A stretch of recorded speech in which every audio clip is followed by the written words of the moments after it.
Bem-vindo ao programa Jesus está Voltando.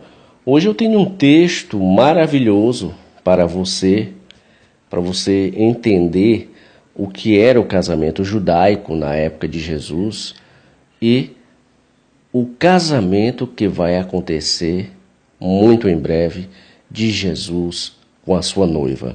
É um belíssimo texto para refletirmos o valor que tem esse casamento. Escute aqui. Quando um jovem judeu, nos tempos de Jesus, encontrava a mulher que queria, ou a mulher que seu pai dizia que seria ela que iria casar com ele, o noivo, o rapaz, deveria se aproximar dela com um contrato de matrimônio. Ele deveria ir à casa dela com uma proposta, um acordo legal e verdadeiro, dando os termos pelos quais ele estava propondo o casamento. Nesse contrato ele dizia o que é que ele faria pela noiva e como ele gostaria que a noiva fosse e o que ela deveria fazer por ele. Tudo tinha que estar no contrato. O mais importante a ser considerado no contrato era o preço que o noivo estaria disposto a pagar para desposar aquela noiva em particular. Então, o mais importante seria o preço que ele iria dar. Então, o noivo deveria pagar esse valor. E devemos ver que esse valor não era qualquer valor, modesto e barato, mas deveria expressar o grande custo que aquele item, a noiva, lhe traria. Essa era a ideia.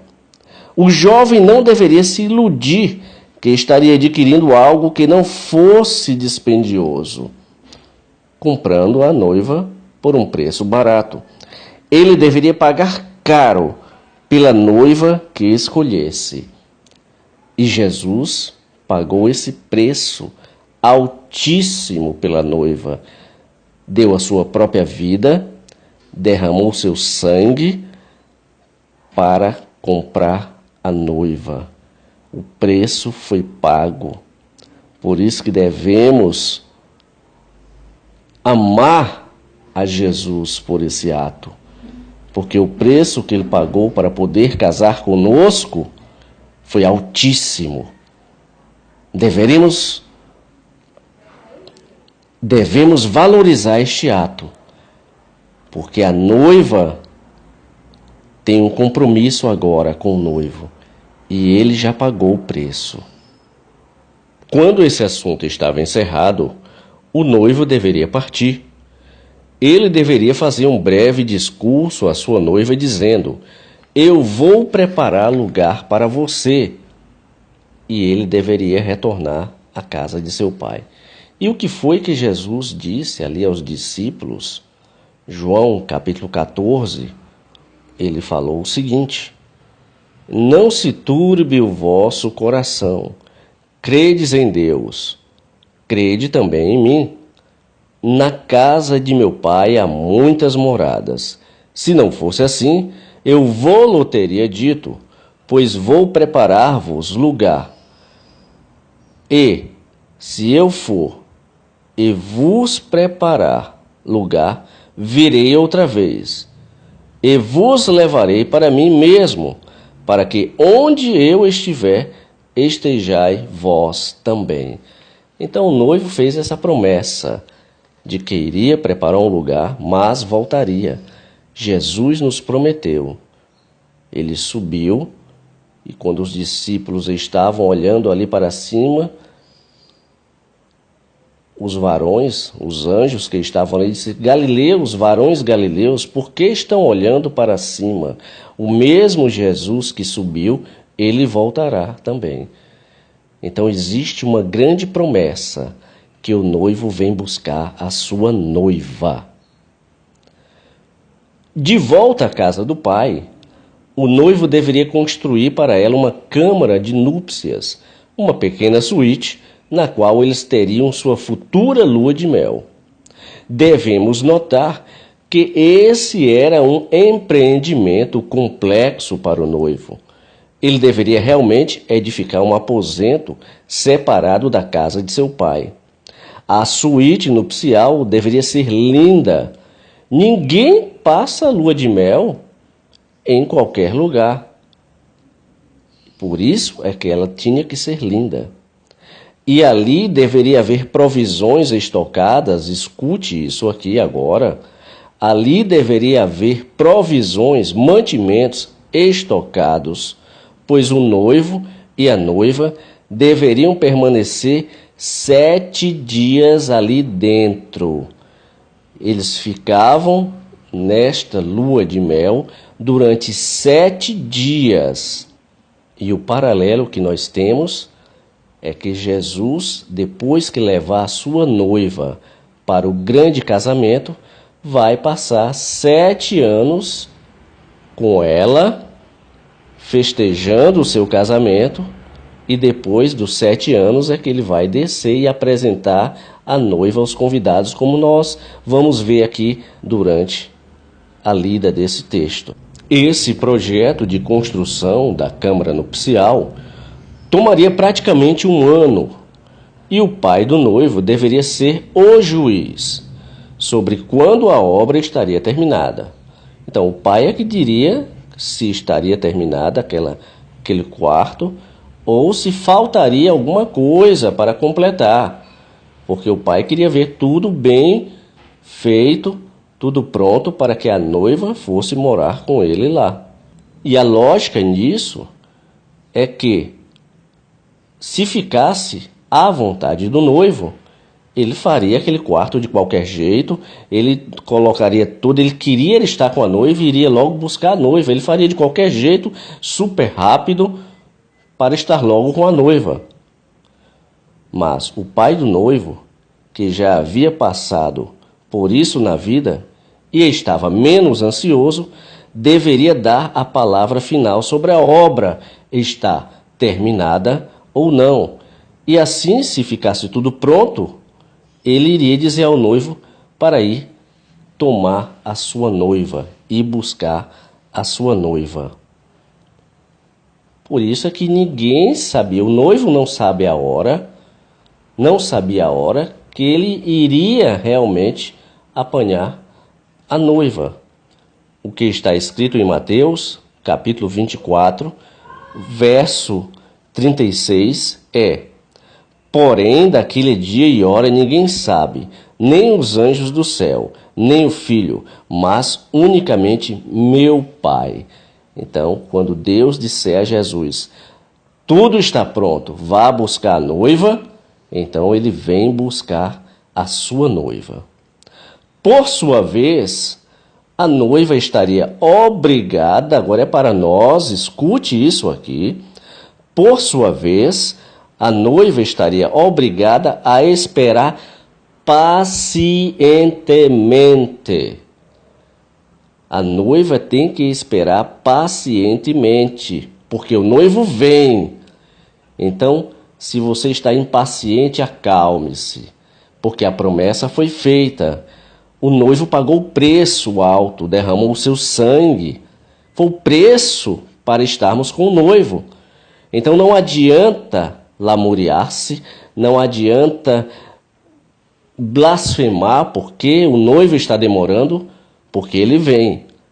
A noiva seja paciente, porque o noivo vem. Ela deveria gastar tempo em preparar seu enxoval e estar pronta quando o noivo chegasse. Você já preparou o enxoval? E o que seria esse enxoval? Imaginemos, coloquemos a nossa mente para funcionar.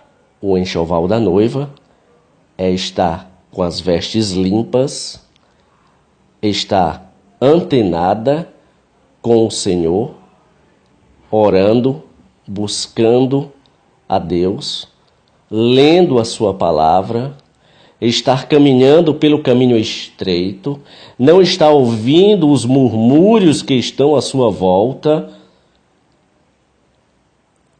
Isso tudo faz parte desse enxoval. A noiva está com a sua mente limpa, os seus cabelos penteados, sem perturbações. A tradição mandava que ela deveria ter consigo uma lâmpada de óleo em caso do noivo chegar em altas horas da noite escura, pois ela deveria estar pronta para viajar de um momento para o outro, assim que solicitada. E isso é que vem a parábola das virgens prudentes e as virgens nécias, quando as nécias não têm o óleo pronto para receber o chamado do noivo. O Espírito Santo tem estado conosco e nós precisamos a cada dia estar enchendo esses nossos vasos com o poder do Espírito Santo, com a esperança e a certeza de que o noivo está vindo. Não deixe a sua lâmpada apagar. Esteja aos pés do Senhor, buscando-o. O dia tem 24 horas. Precisamos tirar alguns momentos para estar fazendo a nossa parte com o Senhor, lendo a sua palavra, orando, conversando com Ele, pedindo a ajuda do Espírito Santo. Isso é manter a lâmpada acesa. Porque se você está somente se preocupando com as tarefas do dia a dia, as perturbações, os problemas, a sua lâmpada vai apagando, a sua fé vai esfriando, o seu desejo vai diminuindo, porque as preocupações vão ocupando o lugar do desejo de estar com o noivo. Durante esse longo período de espera, a noiva deveria ser conhecida como consagrada, separada e comprada por preço. Você ouviu o texto. A noiva ela é consagrada, separada. Significa que nós estamos separados e temos que agir desta maneira, separado das coisas deste mundo, do sucesso deste mundo, do querer ganhar dinheiro, dinheiro e dinheiro. Nós temos que estar focados no Senhor, temos que estar focados nas coisas do alto, porque breve nós vamos estar lá. A noiva era verdadeiramente uma senhora à espera, mas não havia dúvida sobre o retorno do noivo. Algumas vezes o jovem poderia se ausentar por período realmente longo, mas, obviamente, ele tinha pago um alto preço por sua noiva. E apesar de haverem outras mulheres disponíveis, ele certamente voltaria para a sua escolhida, com a qual havia celebrado o contrato. Então, muitos estão achando que o noivo está demorando demais, mais de 2000 anos, mas ele fez uma promessa. E por mais que no nosso tempo achemos que o noivo está demorando para vir nos buscar, ele virá nos buscar. Por isso, não se desespere, não desanime, não desista da caminhada, não pendure suas harpas no salgueiro. O noivo ele fez uma promessa, ele pagou um alto preço de sangue e ele vem nos buscar. Temos que ser pacientes e esperar com paciência no Senhor. A noiva, nesse período de espera, deveria usar um véu, sempre que saísse de casa, a fim que outro jovem soubesse que ela estava comprometida, e assim não se aproximariam dela com outra oferta de casamento. Hoje, a noiva de Cristo deve se apresentar com um véu, um posicionamento.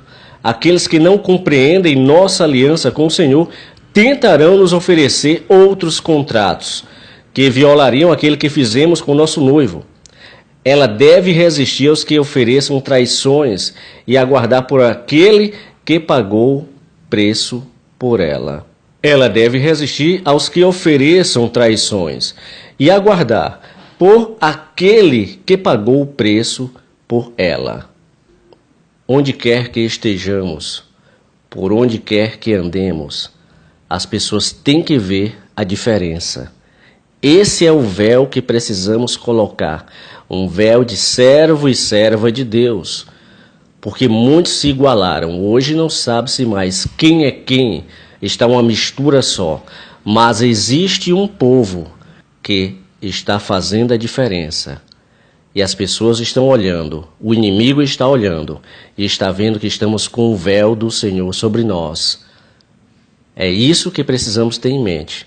Fazer diferença em todos os sentidos, para que as pessoas vejam que aquela pessoa que diz ser servo e serva de Deus realmente é. Quando o ano vai passando, a noiva deve convocar suas irmãs e suas melhores amigas, e todos os demais que deveriam ir com ela para as bodas, quando da chegada do noivo. E todos deveriam ter suas lâmpadas com óleo prontas. Se nessa altura alguém vê o noivo trabalhando para concluir sua câmara nupcial, perguntasse a ele, quando será o grande dia? Ele teria que responder, só meu pai sabe. Finalmente a câmara nupcial ficaria pronta, e o noivo deveria então convocar seus jovens amigos para acompanhá-lo na jornada ansiosa em busca da noiva. O grande momento chegou, e o noivo está mais que preparado, disso podemos ter certeza. Ele e seus amigos deveriam entrar pela noite, tentando de tudo para fazer a maior surpresa para a noiva. E essa é a parte romântica. Todas as noivas judias eram roubadas, raptadas. Rapture, em inglês é raptured, raptadas. Os judeus tinham um entendimento especial do coração das mulheres. Que êxtase e aventura para ela ser raptada, tomada durante a noite, não por um estranho, mas pelo que a amou tanto que pagou alto preço para tê-la. Por isso que nós devemos estar prontos, preparados, porque esse rapto será quando menos estivermos esperando. Por isso temos que estar prontos para sermos raptados pelo nosso noivo, para entrarmos na nossa câmara nupcial, festejarmos 7 anos e estarmos para sempre com o nosso noivo. Na casa da noiva, as coisas deveriam estar prontas, para ter certeza que a noiva teria a maior surpresa, pois o noivo tentaria chegar à meia-noite, enquanto ela dormia. Mas as lâmpadas de óleo deveriam estar prontas, e o véu deveria estar à mão. E enquanto ela dormia vestida de noiva, ela deveria ser surpreendida com a chegada do noivo e pronta para seguir com ele. Agora existem regras que devem ser observadas quanto aos sentimentos de uma mulher. O noivo não poderia simplesmente arrancá-la de sua casa dormindo, pois é óbvio que ela estaria dormindo com os cabelos assanhados, sem aquela maquiagem pronta para o casamento. Na verdade, quando a turma de jovens amigos do noivo se aproximava da casa dela, eles eram obrigados a dar um sinal. Alguém naquela turma deveria dar um grito. E quantos sinais nós estamos tendo? Quantos gritos já não estão sendo dados de que o noivo está vindo? Se a noiva está antenada, se a noiva já está pronta, ela está ouvindo esses gritos, ela está ouvindo esses sussurros de que o noivo está vindo. Quando a noiva ouvisse aquele grito, ela saberia que seu noivo chegaria em mais alguns momentos. Ela só teria tempo para acender sua lâmpada, tomar seu enxoval e sair com ele. Suas irmãs e suas amigas que quisessem assistir às bodas também deveriam ter suas lâmpadas prontas. Ninguém poderia andar pela noite escura no terreno rochoso de Israel sem carregar uma lâmpada. Dessa forma, os jovens deveriam entrar na casa e levar as moças consigo. O pai da noiva deveria olhar a situação com outros olhos, verificando se aquele era realmente o rapaz que havia contratado o matrimônio e acompanhando a saída do grupo. As pessoas do povoado certamente seriam acordadas de seu sono, devido à alegria nas vozes dos jovens carregando suas lâmpadas e fazendo festa pelas ruas, e todos ficariam sabendo das bodas que estavam acontecendo. E nos nossos dias, muitos só acordarão quando a noiva já tiver partido. Essa é a triste realidade. Muitos que se dizem ser noivas, mas não são, e serão pegos de surpresa, porque o noivo só levará as noivas que estão prontas.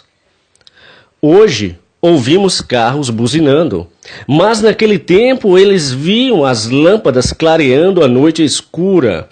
Os que observavam talvez não identificassem a noiva, pois ela continuava usando o seu véu. Mas ela voltaria às mesmas ruas uma semana mais tarde. Seremos arrebatados. Passaremos uma semana de anos na nossa câmara nupcial com o noivo. E depois disso, depois do fim da semana, voltaremos com o noivo. E todos verão quem era realmente a noiva. Mas a noiva voltaria às mesmas ruas uma semana mais tarde, com o noivo, e então não estaria mais usando véu. Com o retorno da noiva, junto de seu noivo, todo o povo saberia quem realmente havia se casado e entenderiam o verdadeiro significado daquelas bodas. Será que você está entendendo o texto? Será que você está realmente sendo esta noiva que vai casar? Ou você está brincando, quebrando o contrato que o noivo fez e achando que ele vai chegar e não vai descobrir que o contrato foi quebrado? Quando o grupo chegasse à casa do pai do noivo, a noiva e o noivo deveriam entrar na câmara nupcial e trancar a porta. Ninguém mais poderia entrar. O pai do noivo, enquanto isso, deveria receber os convidados para as bodas, seus amigos, e estarem prontos para celebrar o novo matrimônio, já que o casamento duraria 7 dias, até que a noiva e o noivo saíssem da câmara nupcial. O trabalho era de grande monta. Ocasionalmente, os anfitriões poderiam ficar sem vinho para servir, como está escrito lá em João. Mas as celebrações não começariam imediatamente. Primeiro, o matrimônio deveria ser consumado. Os judeus eram um povo sujeito a muitas leis, e a lei declarava que a noiva e o noivo deveriam se tornar um só, antes do casamento ser reconhecido. Dessa forma, um dos amigos do noivo, que chamaríamos hoje de padrinhos, deveria ficar à porta da câmara, aguardando o sinal da voz do noivo. Quando o matrimônio fosse consumado, o noivo deveria anunciar ao padrinho à porta, e este deveria anunciar as boas novas aos convidados. Então as comemorações começavam, e deveriam durar toda a semana. E quem é o amigo do noivo? O amigo do noivo, o Espírito Santo de Deus, ele que vai levar a noiva para consumar esse ato. E toda a terra vai saber que as noivas sumiram e que foram para o seu casamento. No final da semana, a noiva e o noivo deveriam fazer sua tão aguardada aparição para a celebração e o brinde de todos presentes. Haveria então um delicioso jantar, a ceia das bodas, a qual conhecemos como a festa do casamento para honrar o novo casal. Nesse momento, a noiva se apresenta sem o véu, pois agora ela já é uma mulher casada, e todos deveriam conhecer quem era a eleita do noivo. O novo casal e todos os convidados deveriam então encerrar a semana desfrutando de uma magnífica festa. Após a ceia das bodas, a noiva e o noivo deveriam partir, não permanecendo mais tempo na casa do pai do noivo. Eles, por outro lado, deveriam agora ir para sua própria casa, preparada de antemão pelo noivo. A noiva de Cristo ficará por 7 anos no céu, na casa do pai do noivo, e então retornará com o noivo e ocupará o reino que ele preparou para elas. Quando o noivo e noiva viajam de volta pelo povoado, todos os habitantes percebem quem eram os noivos e onde eles passarão a morar desde então. Esta é a cerimônia completa do casamento judaico na época de Jesus em toda a sua glória. Que lindo texto esse, mostrando como é o casamento judaico, fazendo o paralelo do que será o casamento da noiva do Cordeiro. Espero que você reflita sobre esta mensagem, porque este casamento está para acontecer. A noiva está para entrar na sua câmara nupcial. E o mundo gritará, enlouquecerá, e verão que aqueles que eles tanto desdenhavam, que eles tanto jogavam pedras, que eles tanto humilhavam, era a noiva do Cordeiro. Por isso precisamos estar com a nossa vida em uma integridade total com o Senhor, à espera do noivo. Não andando num caminho largo, mas estando no caminho estreito. Sendo paciente, tendo a certeza que o noivo cumprirá o seu contrato. Ele pagou um alto preço, porque a noiva vale muito. E os convidados, o cosmo inteiro, os anjos, os serafins, os querubins, todos estão esperando para ver a noiva. Todos querem conhecer a cara da noiva. Todos querem ver a noiva sem o véu. É a festa mais esperada de todos os séculos, o casamento do Cordeiro. E nós, como noivas, precisamos estar alegres, mesmo com todos os problemas que estamos passando. Mas temos que ter essa ansiedade, esta alegria de saber que o noivo cumprirá o seu contrato. Ele prometeu, ele pagou o preço, deixou de presente o Espírito Santo de Deus, para que esteja sempre nos dizendo: espera que o noivo vem. Espera que o noivo vem. Não desista, não desanime, não blasfeme, não murmure. Espera que o noivo vem. Por isso, a lição desse texto maravilhoso é para termos e estarmos pacientes, em paciência, esperando o nosso noivo gritar que chegou a hora, e subiremos ao seu encontro. Passaremos 7 anos em uma linda festa e, infelizmente, aqui na terra, dor e dor. Que Deus te abençoe poderosamente. Se você é noiva, você está pronta, está com a lâmpada acesa, só esperando o grande grito: eis que o noivo chegou. Deus te abençoe poderosamente.